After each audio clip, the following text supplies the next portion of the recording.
GM, and Happy New Year, fam. It is 2025, our first live stream of the brand new year. And it's also the first day of the rest of our lives. And we are so hoping that we make this the best day of your life yet. We're extremely excited because you got to start this Llama Party with some fantastic meme work. So big thanks to Meta CVX for producing that intro video. And yes, the theme of today is Protocol FX. If you've not seen, Protocol FX has won the new year already. It's over. Pack it up. They're done. They have launched Protocol FX V2. It's been going fantastic, and so fantastic, in fact, that we're proud to introduce them as the new sponsors of Leviathan News. And here to join us for the very first Llama Party of the new year is the one, the only, the inestimable Cyril Briere. Cyril Briere, bienvenue. Thank you. Merci beaucoup. Sorry about the R's. And thanks for having me. It's an honor. I didn't notice it's the first Llama Party of 25. I'm honored to open the year with you. And thanks for having us. I think this is going to be a big year for crypto. I think it's going to be a big year for everyone watching. I think there's a huge spirit of optimism, which was lacking in 2024 and 2023. So I don't know. Do you have any New Year's resolutions? I never do that. I'm trying to do the best as I can all the time. Yeah, I agree. It's like, no, I'm pretty much the same. It's like I almost never schedule my resolutions, because if I have an idea that's going to make my life better, why would I wait until the new year to put it in place? So I'm always putting it in place right away. Although this year, there was some quirk of scheduling where one of those changes happened to coincide with New Year's Eve. So technically I have a New Year's resolution, I guess. Awesome. Anyway, no one cares about me. Everyone cares about Protocol of FX because, well, most people were spending time with their families and their loved ones. You guys were busy shipping. Exactly. No holidays for the Paladin DAO team. Now, there was some family time, but we've been pretty busy, right? Yeah, exactly.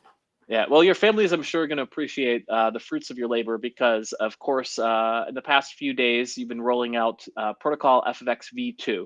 So for those who aren't familiar, could we start with the humble superhero origin story? Where it was Protocol FX V1, and what did you learn from it, and what mistakes or lessons did you take going into designing V2? Yeah, sure.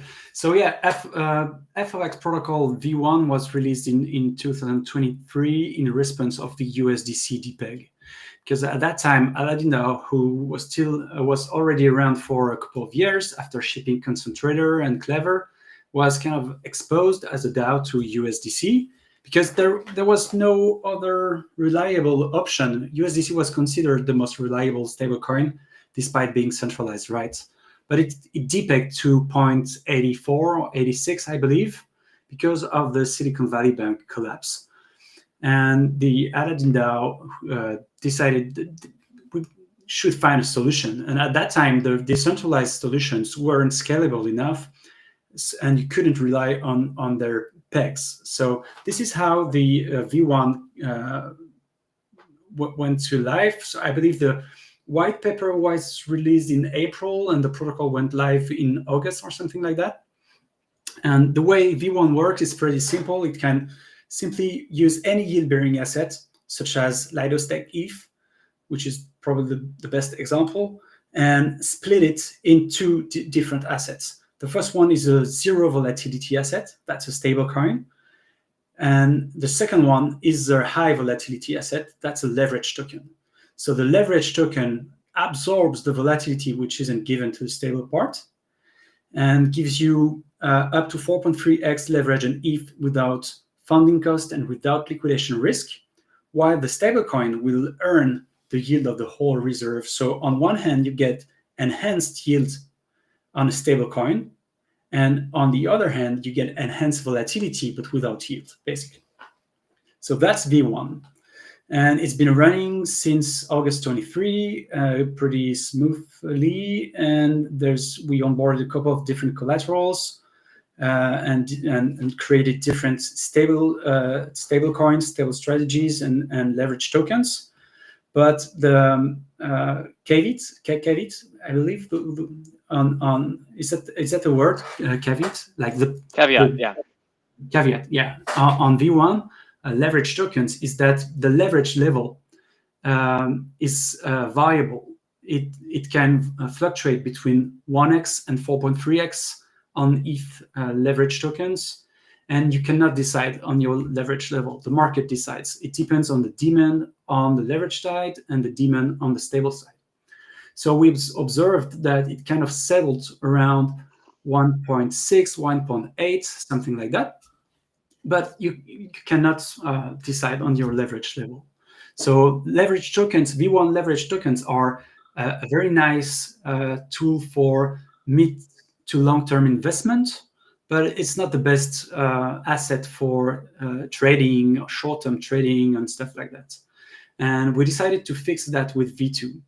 So indeed, we just released V2 yesterday, and V2 fixes the leverage. So on V2, you can choose your leverage. We start with from 1 to 7x, and we'll increase it to 10x in a couple of weeks. And you can choose your leverage. It's fixed, and it will still protect you from liquidation using that liquidation break mechanism.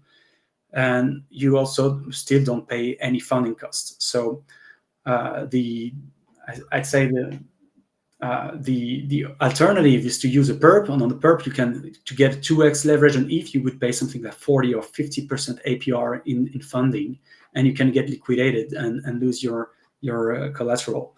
On FOX, we protect you from this. And the other improvement on V2 is from the stable farming side. On V1, when you were staking you stake your stable coins, you get the yield of the collateral, and so that means with the FXUSD you get something like 7 to 8% from the collateral, which is pretty nice already, and it's non-dilutable, so it's pretty nice. But on V2, we enhance that by adding yield coming from the leverage opening and closing fees. That means you earn yield with TVL and you earn yield with volatility, while staying perfectly USD pegged. Excellent. And I've said this before you're officially sponsored, so I hope people take this as genuine testimonial. But I've been a user of FFX protocol V1. Like, I had my roots in crypto as Bitcoin maximalism. I've lost a lot of the Bitcoin maximalism, but I've still held on to my Bitcoin because it's doing better than Ethereum, right? And I'm like, so like my investing thesis regarding my Bitcoin is I'd like to do something with it.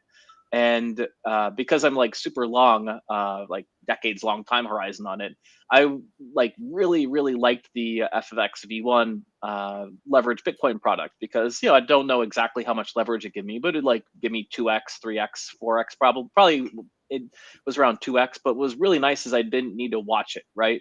Like I had tried other like things. I tried Bancor, which was a complete disaster. They promised they weren't going to, they were going to have like impermanent loss protection, and like stole all my Bitcoin as far as I can tell. So not a big fan of that. But with XBTC, like, I just sit there in my wallet, and I know when Bitcoin like doubles in price, I'm like, okay, I know I got more than double off that. So, that's a big win. Yeah. So like, I'm a huge fan of V1, and like, now it's time to migrate, right? Like, if there's one call to action for anyone using FFX V1, it's like, it's time to move. Like, you've enjoyed kind of sitting and earning passive yield, or passive leverage, but time to move, right? Yeah, it's time to migrate if you've opened position on certain assets. For instance, if you've been using XBTC, you don't have to migrate yet. We will onboard BTC on V2 probably in a couple of weeks as well, and at that point you will be able to migrate. But for now, only the users who mint or opened XSTEEF and XFrax ETH from the FXUSD V1 pair need to migrate to V2. Okay. And okay, so I could sit. I could sit tight for a bit. I'm sorry? I don't have to take any action right now. No. I mean, you can still earn some pretty nice yield using the FX V2 stability pool. So the stability pool, the V2 stability pool, is already live and running, and we attracted a little over 10 million in a couple of hours yesterday, and it's still printing more than 40% APR, I believe. And you can stake either FX USD or USDC into the stability pool. So it's a pretty nice strategy. No financial advice, obviously. Right. No, I'm opening up here, and this is what you see when you land on FFX v2. And noticeably, like it's much more of a trading type interface. I assume this is because, as you say, like FX v2, you don't want boring people like me that just sit and passively try and earn yield. You want like the degens that are like degenerate gambling, right? We want everyone on FOX. It's definitely a product for everyone. Either you want to get leverage, like long-term leverage, or you want to trade short-term with short-term leverage, or you want to earn passive USD yield. It's for pretty much for everyone. So this is the trading page on which you can open X positions, which is the new name for leverage, the new leverage product name. At the moment, the X position is only accessible to migrations. So you can't open one right now. We're waiting for a good proportion of V1 X tokens to have migrated to V2. But you can go to the Earn tab and see the stability pool. So this is where you can stake either FX USD or USDC and earn the displayed yields. Nice. And this strategy is earning so both the yield of the whole reserve. So the reserve is made of stake ETH from Lido. So you earn this yield, and you earn the trading commissions of X positions opening and closing. You also earn FXN from the FX Engage mechanism. So this should be, you can see this strategy basically as DYDX Megavolt and or even HAP from Hyperliquid. But the main difference, and that's a very important difference, is that staking in the stability pool doesn't expose you to counterparty risk. You're not betting against traders, and betting against traders works most of the time. But in crypto, it's pretty easy to be a good trader when the market is so bullish. So betting against traders can be very dangerous. In that case, you don't have any risk like that. You can always stay exposed to USD. Yeah, and that's extremely juicy yields, by the way. I don't know if people have been watching, but at this point in crypto, on this financial advice, you can generally get double-digit yields on stablecoins, and of course, those yields usually tend to like incorporate like the market perception of risk. But probably just because this is so new, 42% APR. I have to imagine that's going to come down. Everything I've seen in crypto says that's going to come down, probably stabilize around like 15-20%. But information arbitrage, information asymmetry in particular is your advantage. If you have heard of Protocol FX and no one else has, like, you might be able to eke out some bonus yields on this. And gas is pretty low, like 17 Gwei. Not financial advice, but I might conveniently ape by the time this phone call ends.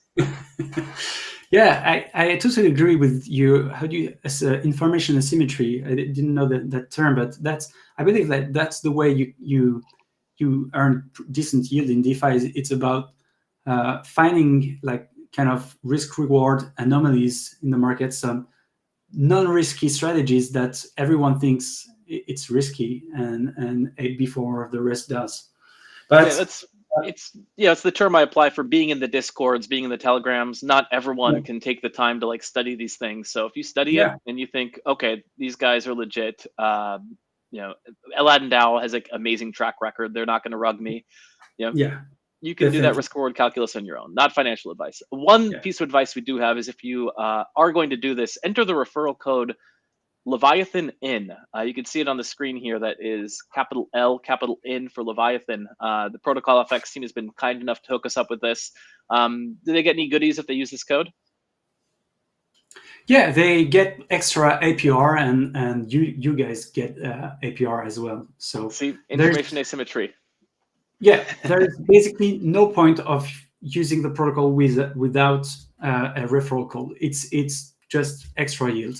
So add the Leviathan News referral code, and you can get a link as well to share it easily. We'll definitely make sure we share that. But you hear that here. If you don't like extra money, if you hate free money, don't use the code. Yeah. It's that easy. Yeah, that's it. Yeah, basically. No, that is really cool stuff.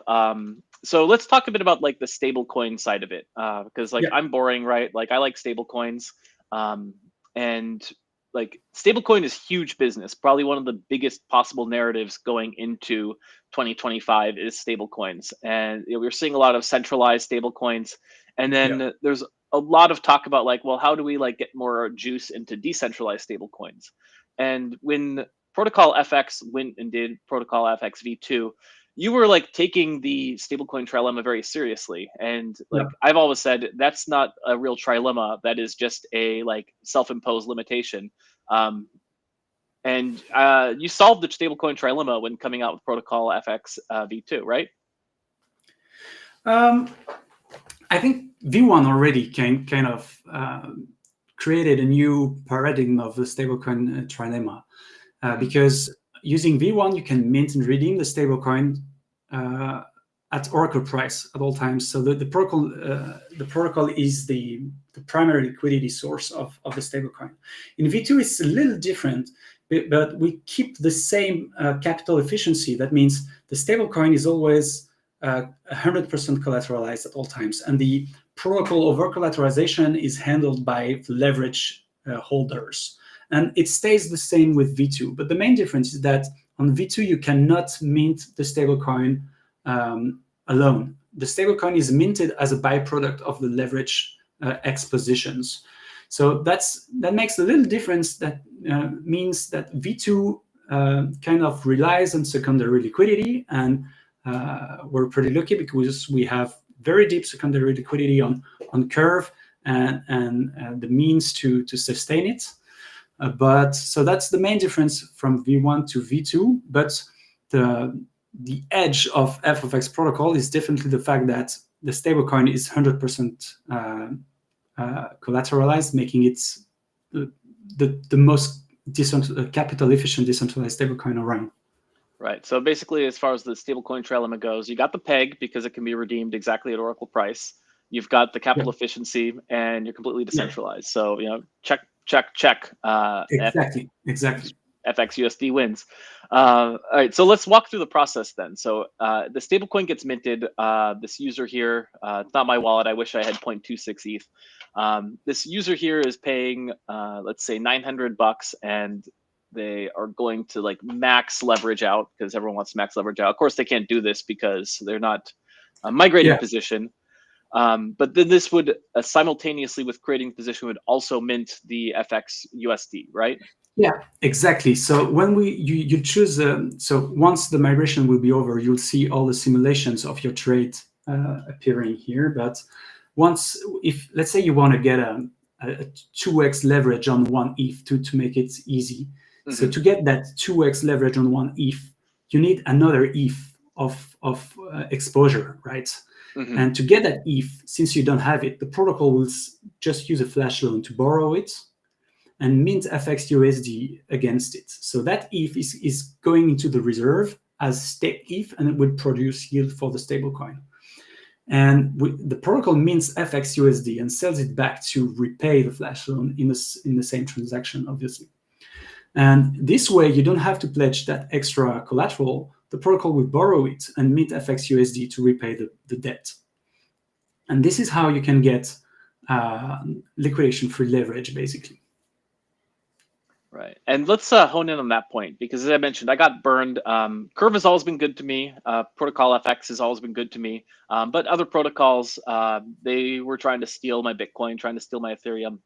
Now for Protocol FX v1, you had the stability pool, which is essentially, like, my understanding is basically architected with like the most extreme possible scenarios, like the most extreme possible downward price actions. It was designed to cover, like, let's say like Ethereum falls from like 3,000 to $1,000, it could still handle like 90% drawdown or something crazy. I don't think you ever actually had to hit the like craziest like the craziest stability modes for V1, so that never even came up.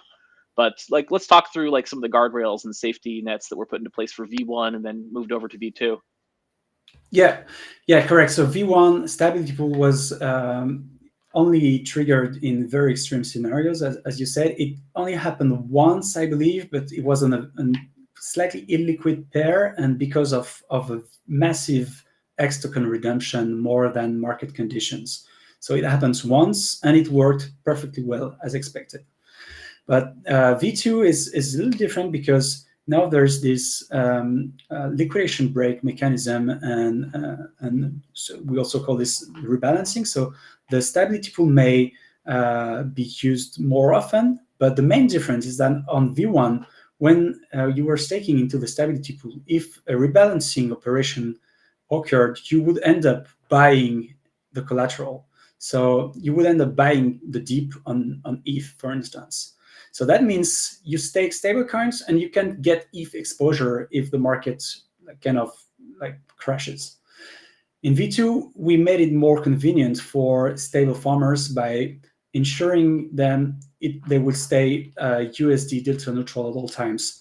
So that means when a rebalancing operation occurs, and if or even liquidation occurs if the rebalancing doesn't work, but it's not supposed to happen. But anyway, if that operation happens, the keeper handling the operation will return USD back to the stability pool in the same transaction.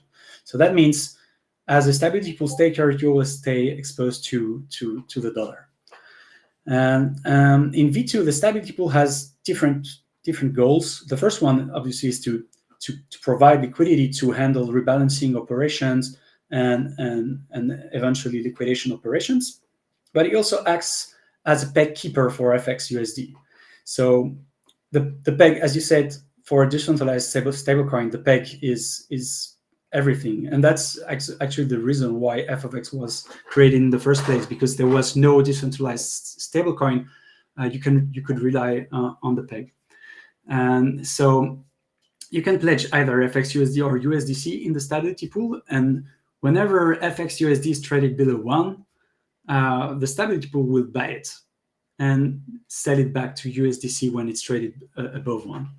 So it acts as a peg keeper. It enables smooth rebalancing, so protecting the leverage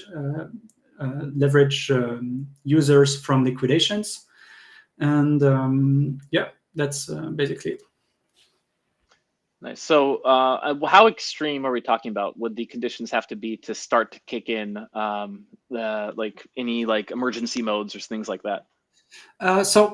We don't call it an emergency mode because it depends on your leverage level. Depending on the leverage level, let's say if you take 2x leverage, every rebalancing, so the rebalancing is the liquidation break, happens when your LTV reaches 88%. So it may sound a little complicated to understand, but for instance, and I'm currently writing a very detailed example for the official documentation about this. So if you watch the documentation in a couple hours, you'll find it. But to give you an example, when you take 2x leverage, it will require ETH price to decrease from 43% to reach that rebalancing threshold. And the rebalancing operation will simply burn the required amount of FX USD in your debt to go back to 88% LTV. So it just protects you from going to the liquidation LTV, which is 95% at the moment. Got it. So that's not too bad, is what I'm hearing. It's definitely not too bad because as a user, if you want to, if it was a little complicated maybe to understand with these hardcore terms and so on, as a user, what FX protects you from is a scam week, basically, that would liquidate you on a regular perp or a money market, so get you out of the market before the price starts pumping, basically. And it's pretty common for traders. I mean, most traders aren't the best at timing their positions. So you feel like, okay, it's going up. you open your position, you get liquidated, and then the market goes. That's a very, very common situation. Oh yeah, And and especially like in crypto, which 24/7, it's like impossible to be awake 24/7 to handily scam wicks. And then a lot of yeah, times that comes because of reliance on oracles. What's the use of oracles? You mentioned that you can always mint the oracle price, so clearly there is reliance on oracles. How do you handle like oracles in the new setup? we handle oracles with different feeds from Chainlink, and we compare. I don't have the specifics in mind, but we compare the Steve price because it's all collateralized by Steve. The ETH price. We also look at the on-chain deepest ETH pools to make sure there's no price manipulations and stuff like that.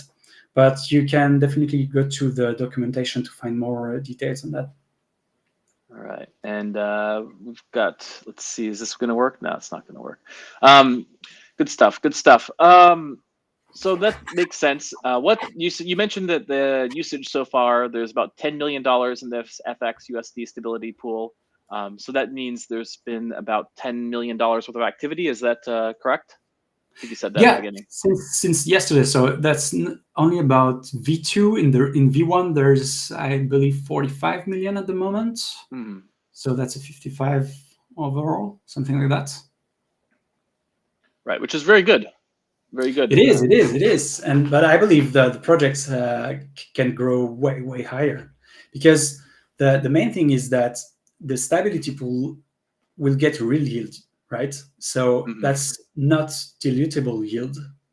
That's really coming from ETH staking. So it's pretty hard to dilute that, and from volume. So the more volume there is, the more yield there is in the stability pool.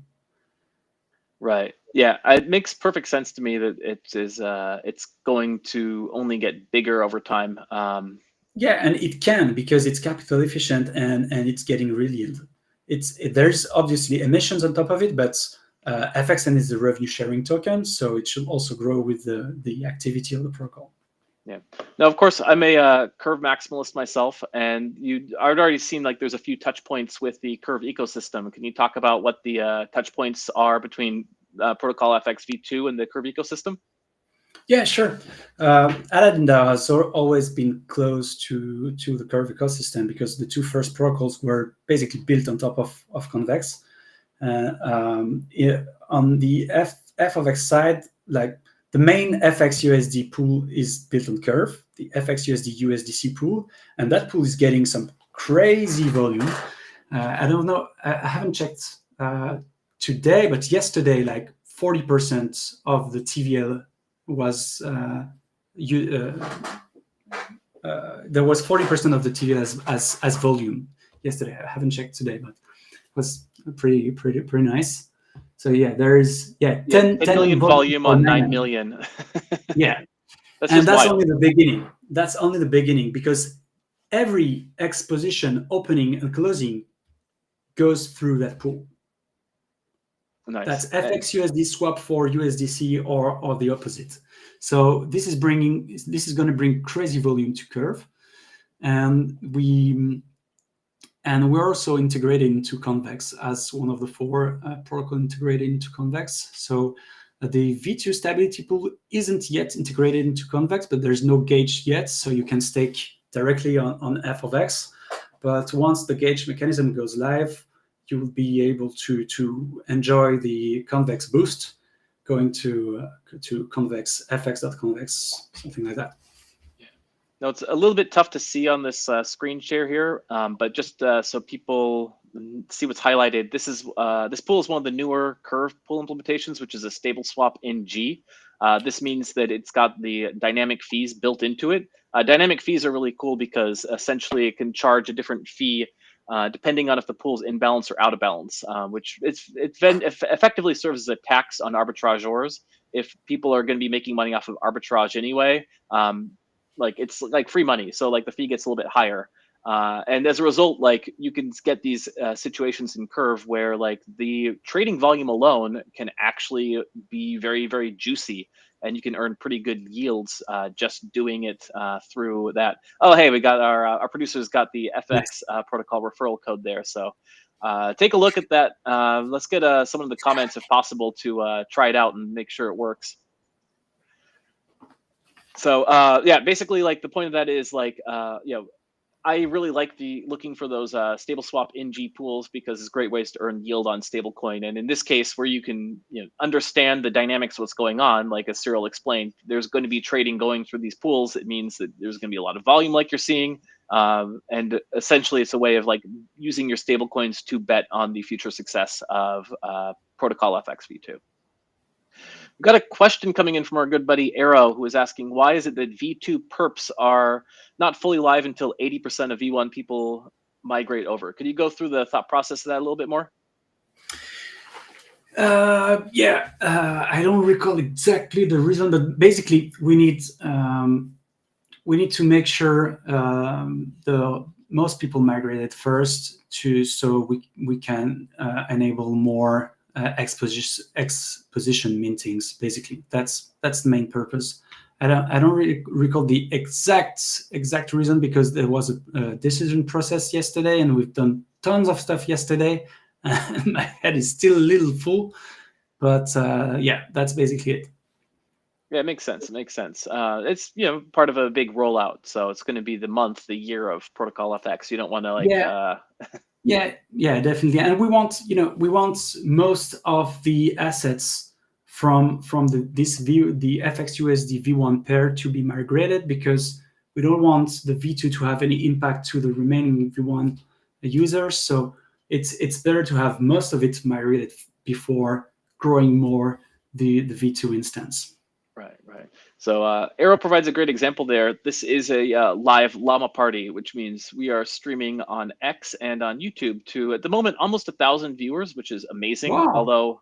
Although it's still rookie numbers. Like, it's a new year, crypto's big. So let's get that up to 10,000, folks. Take a minute to like this, share this, retweet this, or re-exit, or whatever it's called. Get the word out to as many people as possible, and drop your questions, because how often do you get a Giga Chad like Cyril to answer these questions like live? So that's just my brief pitch on that. Let's talk a bit more about the FXN token, which is, of course, the governance token for Protocol FX. It's again, not financial advice, but if you are a trader, like, it's been a fun token to watch. In my opinion, super undervalued, because of, once you understand like the mechanisms in place for what's going on and how it's like earning fees, like, it's got, in my opinion, room to run. But talk a bit about like, what is the FXN token, how does it fit in the ecosystem, etc. Yeah, sure. And that's another relationship to Curve. The FXN token is a VE model, very similar to the CRV token. So FXN is the governance token of the FOX protocol. And as every protocol launched by Paladin DAO, there is no VC and no team allocation of the token. So that's pretty unusual and worth to be mentioned. The FXN can be staked up to 4 years, and the longer you stake it, the more VFXN you get, and that VFXN gives you governance power, gives you voting, the power to direct future emissions of FXN, and gives you the protocol revenue share. And speaking of which, it's pretty attractive, because the protocol itself generates some very decent yields, and you can get bribes for directing FXN emissions as well, using the Paladin and Votium and stuff, and Vote Market and so on. So yeah, that's a pretty basic mechanism. But yeah, as you said, it's a pretty low market cap for now. I guess most people haven't noticed yet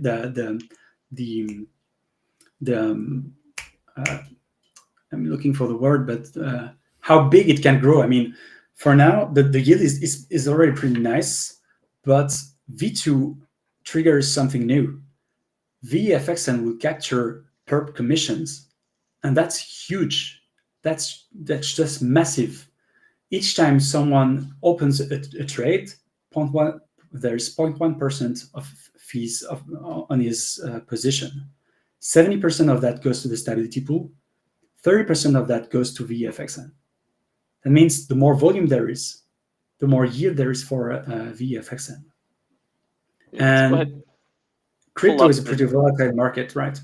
Of course. Let's go ahead and pull up the DeFi Llama page and talk through like what the fees specifically are. And this is V1 mostly. I don't even know this if is V1. Yeah, we're still waiting for them. If you guys are watching the Llama Party at DeFi Llama, we're waiting for you to merge the PR so V2 can be shown there as well.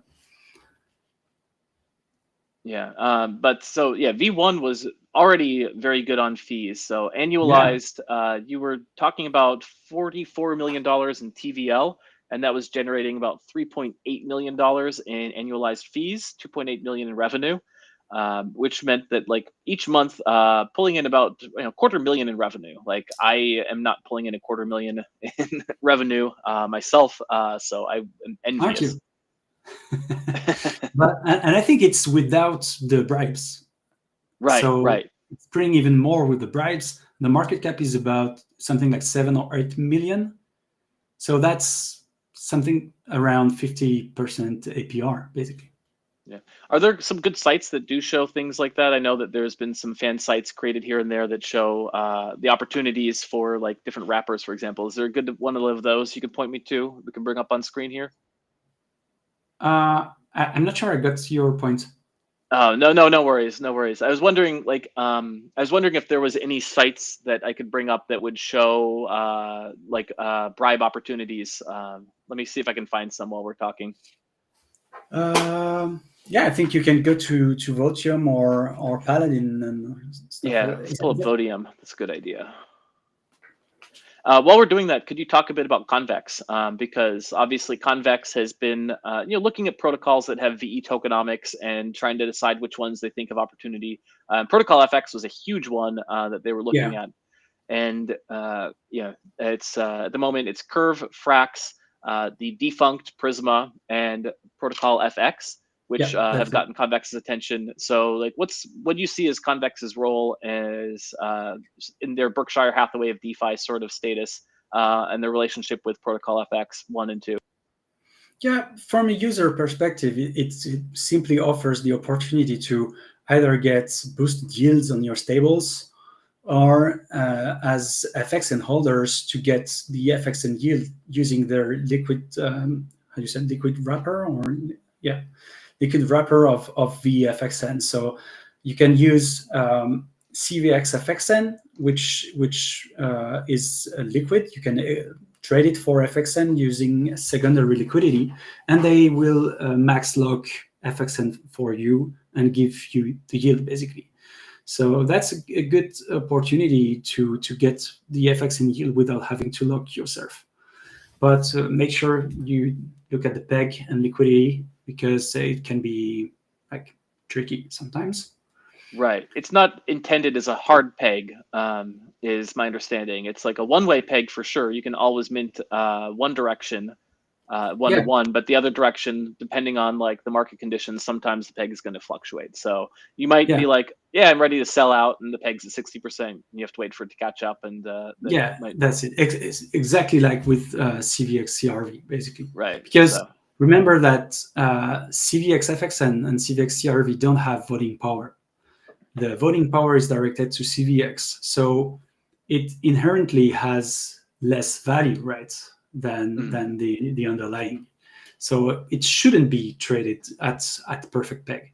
Exactly. It'd be like shocking if it was. Yeah. But it's still sometimes that's perfect peg. So the good thing is if you want to get CVX FXN, it's a good way to buy it, and so you can get cheap FXN if it ever goes to peg, and it goes regularly to perfect peg. Yeah, absolutely. So I'm just bringing this up on screen here so people can see. So this is the FX USD stability pool, which redeems to XSTHEATH. Yeah, that's a V1. That's a That's V1 huge. stability pool, and you cannot deposit anymore in that stability pool. So the ones waiting for to migrate are getting some nice yield for now, but at some point that yield is gonna be very minimal. Yeah. Now, I'd caution people not to maybe try the MKUSD FXUSD pool. There's only $3,000 in TVL there, Oh so yeah, no, yeah, and that's for people who aren't familiar. That's part of the Prisma Finance yeah, shutdown. Let's just call it. Speaking of, while we're on the subject of Convex, like a few weeks ago, we had on the ACT Cryptovestor, who's like a big protocol FX maxi, of course, and he was here to talk about resupply because he's really big Convex maxi. One of the it interesting is. things about resupply is that they were built with, we mentioned the different like prongs of Convex's like strategy. So when they launched resupply, they were like figuring out how could they do it in a way that like helped Curve, helped Frax, and then part of it was essentially to replace all of the Prisma things. So people who were like had money in VE Prisma, they're going to be airdrop the resupply token. But one of the conspicuous absences was there was no mention of protocol FX in there, Yeah, I and that's noticed that.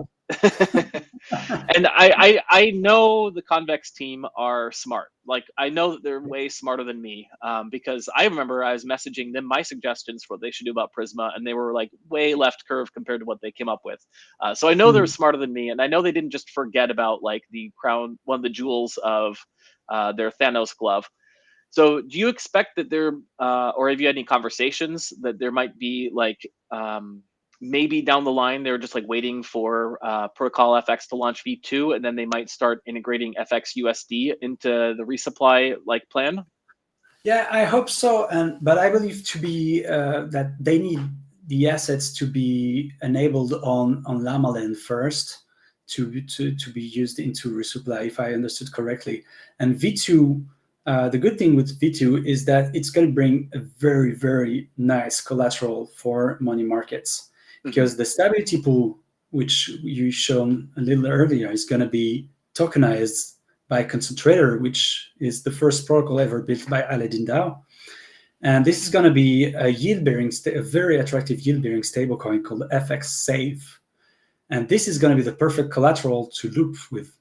And at Amazing. that point, that FX Save could be on resupply or any other money market.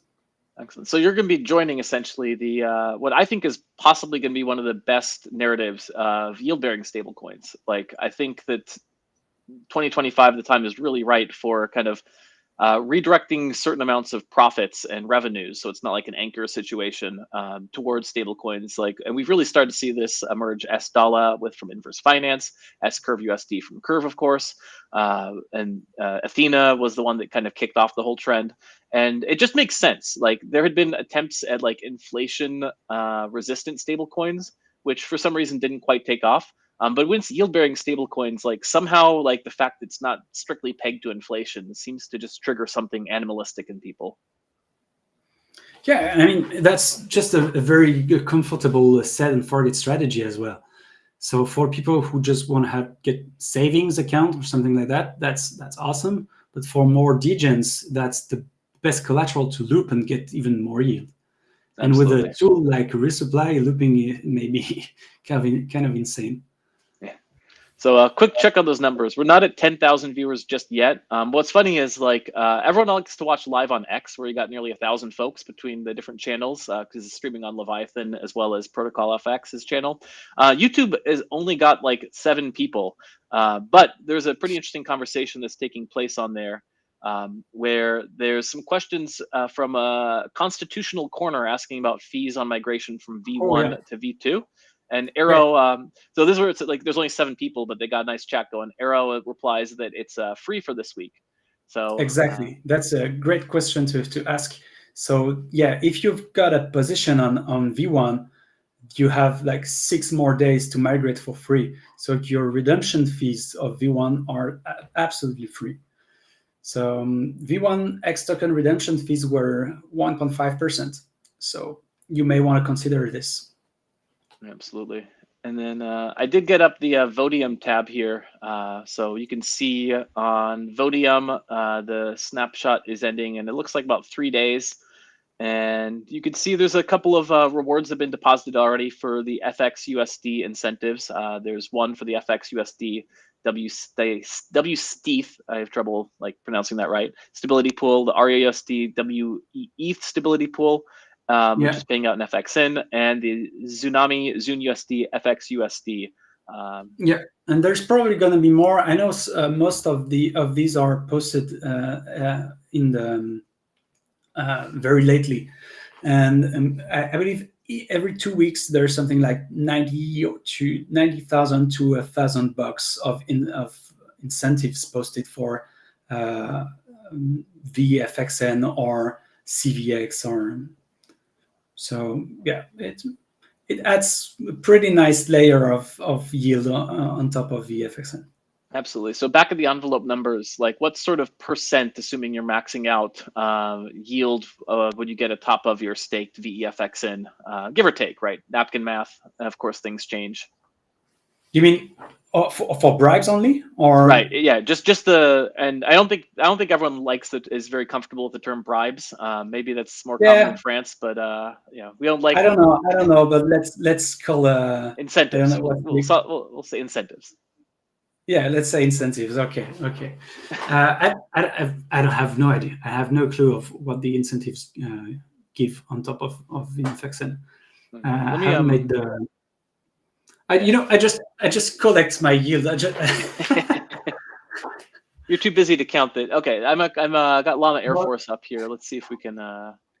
But that's let's say that's 100K every 2 weeks, so that's 200K per month. Right.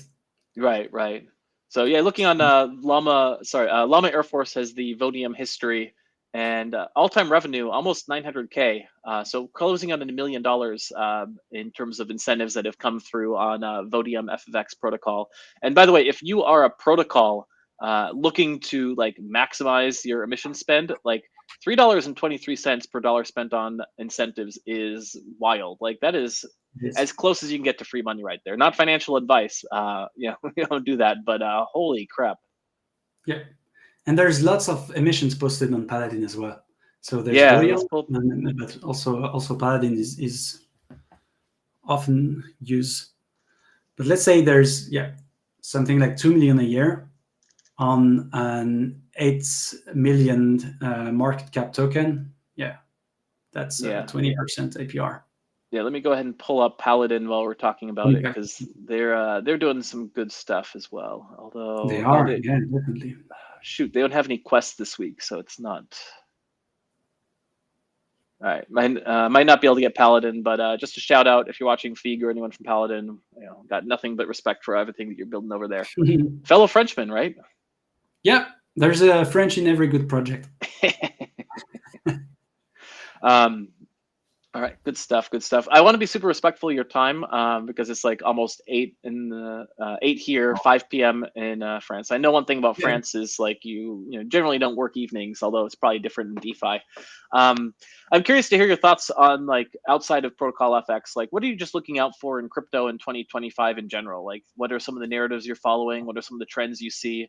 Are you bullish? Are you bearish? Like, do you think this is going to be a huge year for crypto, or is it going to like super market tank? What's your expectations for the new year? I may be a little boring on that because I don't follow narrative. I'm so much into what I do, but so I'm not the best trader. I didn't take the hyperliquid stuff. I didn't follow the AR narrative at all. Me neither. I don't follow my airdrops. I just do my stuff, and I like good fundamentals in projects, and this is why I'm involved with Paladin DAO. I like decentralization. I like transparency, and that's what I'm bullish on. And so I'm bullish for the year. I don't think we've reached the top yet.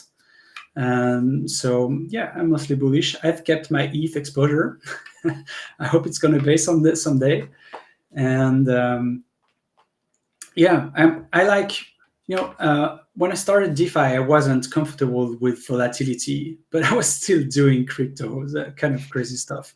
But anyway, this is why I liked DeFi, because DeFi offered a unique opportunity to farm with stablecoins. And since I wasn't comfortable with volatility, that's awesome for me.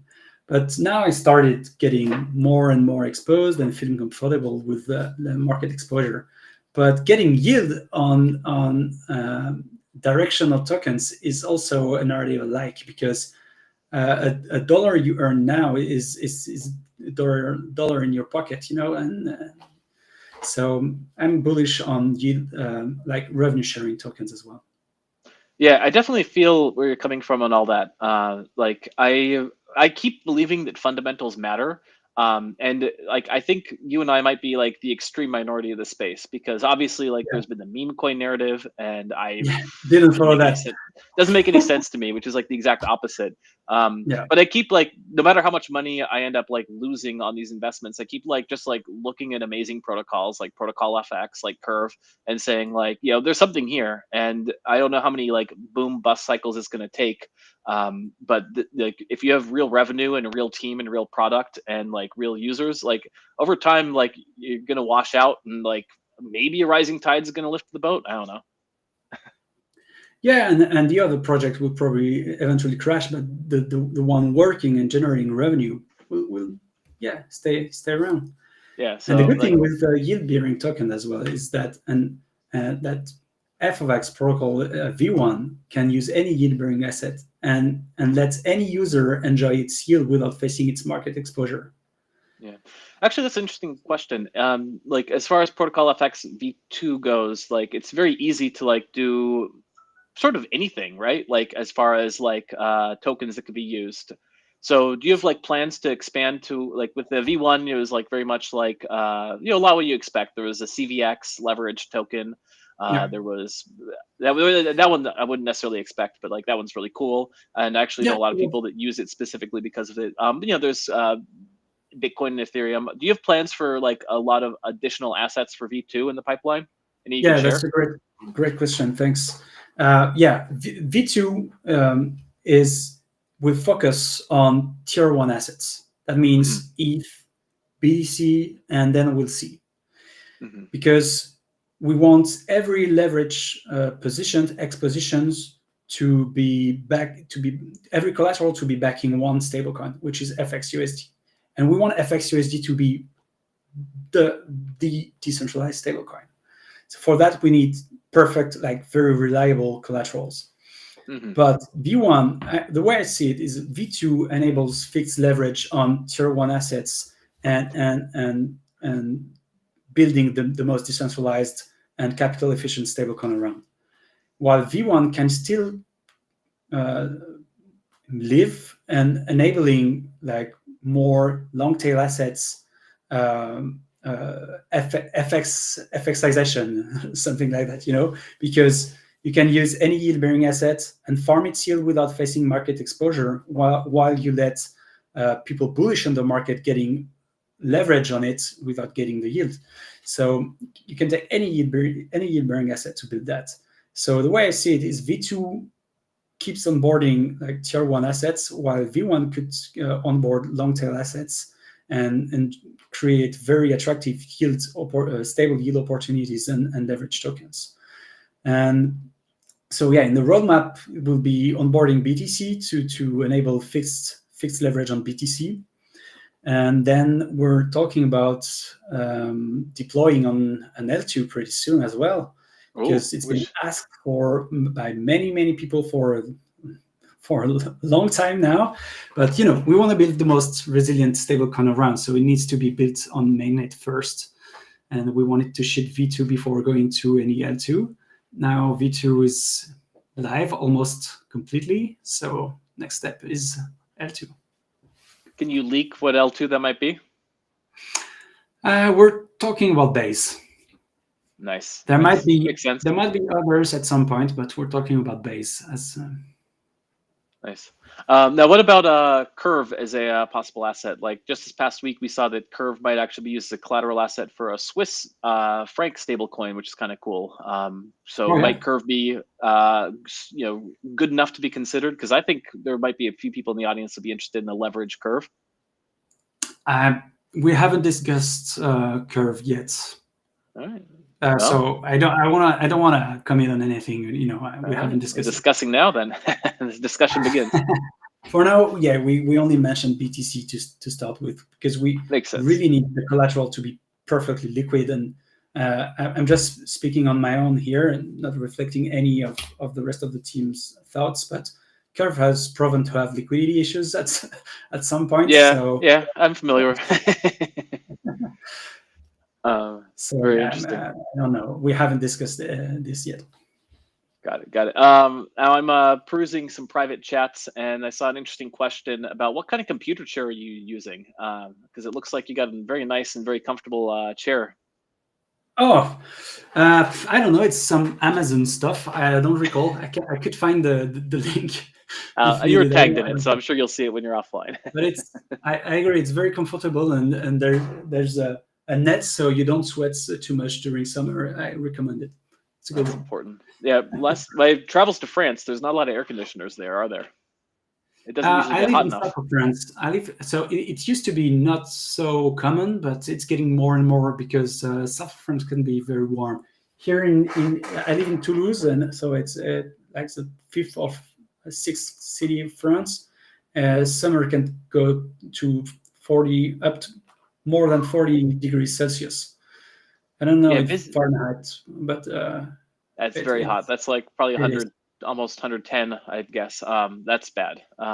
Yeah. Because I remember So I I don't know. visited like 5 years American. ago, maybe or so, for in the northwest part for a friend's wedding, and it was gorgeous, but like it was like staying in this like old like chateau, which had no air conditioning, and it happened to be during a heat wave, and oof, Oh, bad luck. yeah, Because but Northwest, you don't need aircon most of the time. yeah, You- no air condition. Well, I mean, I'm where I'm at is a colder part, so it doesn't matter so much.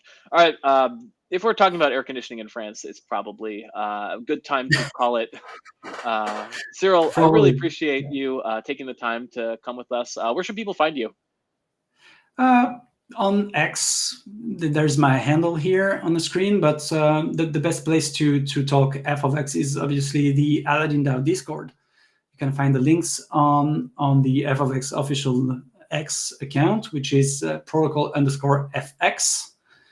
And yeah, join us on the Discord. It's a very friendly community. Aladdin DAO has always been focused on the community first. And so it's a very friendly community, and every ideas are good to hear. And yeah, we're always around to talk and answer questions. All And right, excellent. Yeah, no, there's a French tab for the French speaking. that's great. That's great. I'm the only one answering there, but there's no, you'll get more there, I'm sure. No, I've been watching Aladdin DAO from the beginning, and you're right about that community aspect. Like you have very much like just talked with DeFi users, learned what their pain points are, and just built products that actually like address the needs. And as a result, Aladdin's launched killer apps through the bear market, which is a really tough feat. Concentrator to help with auto compounding yields, Clever to be able to get your CVX incentives, futures on them, so ahead of time. And then I think Protocol FX is just like absolutely brilliant and elegant in its construction, and it's going to be doing amazing things. Huge sleeper hit for 2025, in my opinion, not financial advice. Thank you very much, Cyril. And Squids, Thank thank you you for all having me. for, yes, absolutely. Squids, thank you all for joining. Make sure to follow Leviathan News because we cover all the depths of DeFi, including a lot of Protocol FX news, as well as just general crypto news on our Telegram channel. Sign up for our Telegram bot. Follow us on X, on YouTube, everywhere we are. And Squids will catch you all next tide.